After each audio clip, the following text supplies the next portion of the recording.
Subscribe now and press the bell icon. Never miss an update.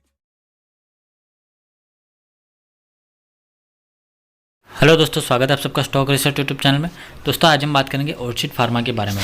पिछले एक महीने में ये शेयर 54% गिर चुका है। ओके, तो ये शेयर आप देखिए 1500 रुपये के आसपास था एक महीने पहले, और अभी करंट मार्केट प्राइस देखें तो 640 रुपये।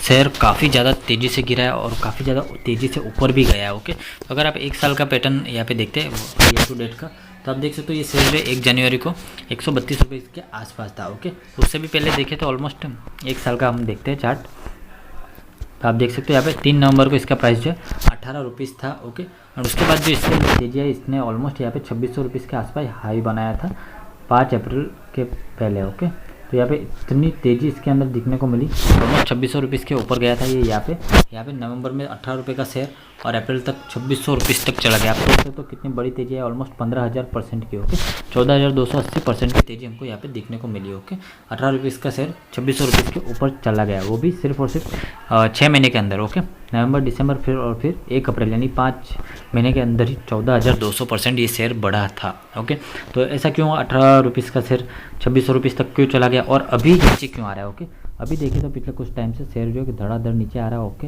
अपने हाई से ऑलमोस्ट 75% गिर चुका है। ओके, और पिछले एक महीने में देखें तो एक महीने पहले भी 1500 रुपीज़ के आसपास था, और वहाँ से देखें तो अभी 650 से भी नीचे आ चुका है, और भी ये नीचे आ सकता है। कहाँ तक आएगा वो वीडियो में बताऊंगा, वीडियो को लास्ट तक जरूर देखना। जो भी नए लोग हैं प्लीज़ चैनल को सब्सक्राइब करना। ऐसा क्यों हो रहा है, किस वजह से हो रहा है, कंपनी का बैकग्राउंड क्या है, फंडामेंटल क्या है, और लॉन्ग टर्म में कैसा रिटर्न देगी, ये सारी बातें हम आज के वीडियो में करेंगे। जो भी नए लोग हैं प्लीज़ चैनल को सब्सक्राइब कर दीजिए, और भी किसी शेयर के बारे में जानना चाहते हैं प्लीज़ चैनल के नीचे कमेंट कीजिए। और आपने अभी तक अगर टेलीग्राम चैनल ज्वाइन नहीं किया है तो टेलीग्राम जरूर ज्वाइन कर लीजिए। वहाँ पर मैं डेली बेसिस पे इंट्राडे एंड पोजिशनल कोर्स देता रहता हूँ, साथ ही सारी लेटेस्ट न्यूज़ मैं वहाँ पे पोस्ट करता रहता हूँ। तो काफ़ी सारे लोग बेनिफिट उठा रहे हैं, डिस्क्रिप्शन में लिंक है, 5 सेकंड से भी कम लगता है ज्वाइन होने में, तो जल्दी से जाओ एंड टेलीग्राम जरूर ज्वाइन कर लो। यहाँ पे आपको डेली से 5 से 10 हज़ार कमाने का मौका भी मिल सकता है। ओके, तो जल्दी से जाओ एंड ज्वाइन कर लो। तो दोस्तों ऑर्चिड फार्मा के बारे में बात करें तो कंपनी जो है बिल्कुल ही दिवालिया हो चुकी थी, एकदम कंकाल हो चुकी थी। उसके बाद कंपनी जो है NCLT के पास गई, यानी कि नेशनल कंपनी लॉ ट्रिब्यूनल, उनके पास गई, तो वहाँ पे शॉर्ट आउट हुआ और कंपनी को जो है धनुका लैब्स ने यहाँ पे खरीद लिया। ओके, तो धनुका लैब्स जो अभी 98% होल्ड करती है ऑर्चिड फार्मा के अंदर। ओके, तो फिर से रीलिस्टिंग हुई ऑर्चिड फार्मा की 3 नवंबर 2020 को 18 रुपीज़ के प्राइस पे। ओके, तो जब इसके ऊपर कैश चल रहा था तब इसके अंदर ट्रेडिंग बंद हो चुकी थी, लेकिन 3 नवंबर 2020 को इसकी लिस्टिंग फिर से हुई। जैसे आपने देखा होगा रुचि सोया के केस में हुआ था, जिसकी 3 रुपये के प्राइस पे रुचि सोया की फिर से लिस्टिंग हुई। बाद में वो शेयर जो 1500-1600 तक गया था, एंड बाद में फिर से वो नीचे गिरते गिरते 450 तक आ चुका था। लेकिन जो शेयर की रियल वैल्यू है ना, वही उसको ऊपर ले जाती है, बाकी कुछ नहीं होता है। शेयर के fundamentally in the long term में शेयर प्राइस को ऊपर ले जाते हैं। ओके, बाकी ऐसे न्यूज़ पे आप देखिए रुचि सोया भी ऊपर गया था, अदानी के भी काफ़ी सारे शेयर्स ऊपर गए, एंड अभी ये ऑर्चिड फार्मा है, काफ़ी सारे शेयर्स ऐसे न्यूज़ बेस पे ऊपर गए, एंड बाद में काफ़ी सारे इन्वेस्टर्स को बर्बाद भी किया। काफ़ी सारे रिटेल इन्वेस्टर यहाँ पे फंसे जा रहे हैं। ओके, तो प्लीज़ रिक्वेस्ट है, किसी भी अरे गहरे शेयर में, भले आपको पता है इसमें अच्छा फ़ायदा हो रहा है, लेकिन अगर वो शेयर फंडामेंटली स्ट्रॉन्ग नहीं है तो उसके अंदर इन्वेस्टमेंट नहीं करना चाहिए। ओके, उसको अपनी वॉच लिस्ट से हटा दो। ओके, क्योंकि ऐसे शेयर जब बढ़ते हैं तो काफ़ी तेज़ी से बढ़ते हैं, आपको लगता है कि अपॉर्चुनिटी मिस हो गई, 18 रुपये का शेयर 2600 रुपये तक चला गया। एंड सही बताऊँ तो इसी तरह से लोग फंसते हैं अपॉर्चुनिटी मिस करने के चक्कर में। ओके, तो ये हुआ 98% शेयर जो है अभी धनुका लैब्स के पास है। ओके, और जब से ये इसकी रीलिस्टिंग हुई तब से ये देखें तो 14,280% बढ़ चुका है। 2588 रुपीज़ का इसने हाई बनाया था। ओके, तो अप्रैल 1, 2021 का हाई बनाया, और वहाँ से अभी देखें तो 70% से भी ज़्यादा गिरावट हो चुकी है, और इसकी ट्रेडिंग वैल्यू 786। ये 4 दिन पहले की न्यूज़ है, तब का स्क्रीनशॉट है ये। ओके, और ये जो है 5% के लोअर सर्किट के अंदर लॉक्ड हो चुका है। ओके, डेली 5% की गिरावट यहाँ पे हमको देखने को मिल रही है। ओके, तो अब सोचे 2600 रुपये का शेयर ऑलमोस्ट 600-650 तक आ चुका है, 75% जितना गिर चुका है। ओके, और नवंबर 3 के बाद जो नवंबर 3 और अप्रैल 5, उसके अलावा किसी भी एक भी दिन ऐसा नहीं है जहाँ पे एक भी सिंगल शेयर का ऑर्चिड फार्मा के अंदर डिलीवरी उठाई गई है। ओके, 3 नवंबर और 5 अप्रैल के बाद एक भी शेयर की डिलीवरी इसके अंदर नहीं उठाई गई है। ओके, तो 98% शेयर तो धनुका लैब्स ऑन करती है। बाकी के कुछ गिने चुने शेयर्स है जिनको ऑपरेटर यूज़ करते हैं, आप समझ सकते हो। बाकी की बातें मैं ज़्यादा डिटेल में नहीं समझाना चाहता हूँ, ऑपरेटर क्या होता है मैं आपको काफ़ी बार बता चुका हूँ।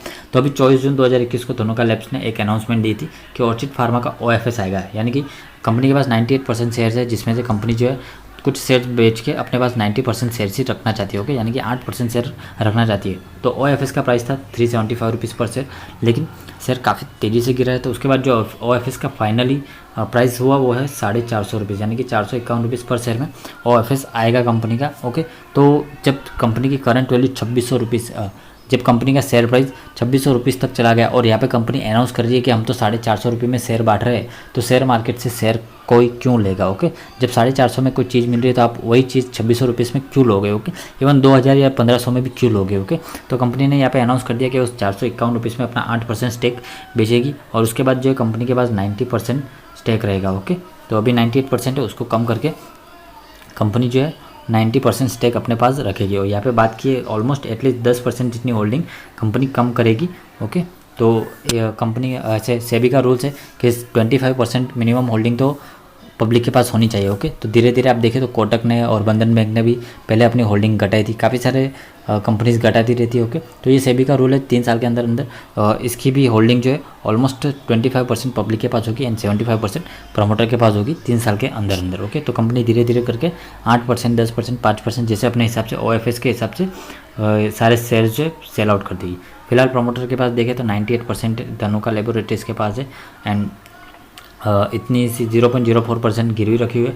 मेजोरिटी शेयर होल्डर अभी भी प्रमोटर है एंड बाकी सारा पब्लिक के पास है। 1% जितना पब्लिक में घूम रहा है और उसी में आप देखें तो 1% शेयर्स मतलब बहुत कम शेयर्स होते हैं जो कि 18-20 रुपीज़ का शेयर है जिसको आसानी से ऑपरेट किया जा सकता है बड़ी क्वांटिटी में, ओके। तो हम देख लेते हैं टोटल नंबर ऑफ शेयर्स कितने हैं कंपनी के। तो दोस्तों टोटल नंबर ऑफ शेयर्स देखें तो ऑलमोस्ट सिर्फ 4 करोड़ शेयर्स है, ओके। जिसमें से 1% पब्लिक के पास अवेलेबल है और 1% होता है ऑलमोस्ट सिर्फ 4 लाख शेयर, ओके।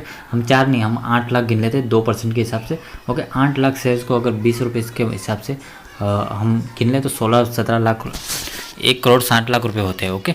तो ये देखें तो कोई बड़ा अमाउंट नहीं, एक ऑपरेटर का पूरा ग्रुप मिलके ये सब करता है। तो यहाँ पे शेयर को कितना ऊपर ले जाया गया, फिर से नीचे लाया गया। कंपनी के ऊपर 430 करोड़ का डेप्ट है और return on capital employ, return on equity दोनों नेगेटिव है। फेस वैल्यू है 10 रुपये की। कंपनी लॉस मेकिंग है, काफ़ी ज़्यादा लॉस कंपनी ने उठाया। कंपनी के पिछले 5-10 साल के रिकॉर्ड देखें तो कंपनी ने कुछ खास कमाया नहीं, ओके। 2009 से 2021 का अगर आप देखें पोर्टफोलियो फाइनेंशियल रिजल्ट तो यहाँ तक कंपनी की हालत सही थी 2019 तक। उसके बाद देखें तो कंपनी ने हर साल गिरावट दिखाई दे रही है नेट सेल्स में, ओके।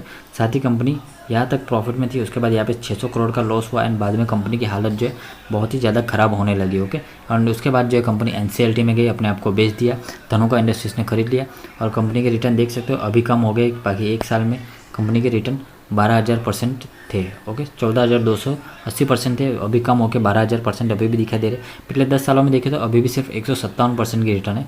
3 सालों में 7,854% के रिटर्न, ओके। तो ओवरऑल रिटर्न पिछले कुछ शॉर्ट टाइम में 2-3 सालों में काफ़ी अच्छे दिखाई दे रहे हैं, ओके। क्योंकि कंपनी को किसी और कंपनी ने खरीद लिया और जब कोई और कंपनी अगर खरीद लेती है तो इन्वेस्टर्स के मन में ये गुड न्यूज़ आ जाती है कि अब शायद कंपनी का भला हो सकता है, कंपनी की शेयर प्राइस बढ़ सकती है।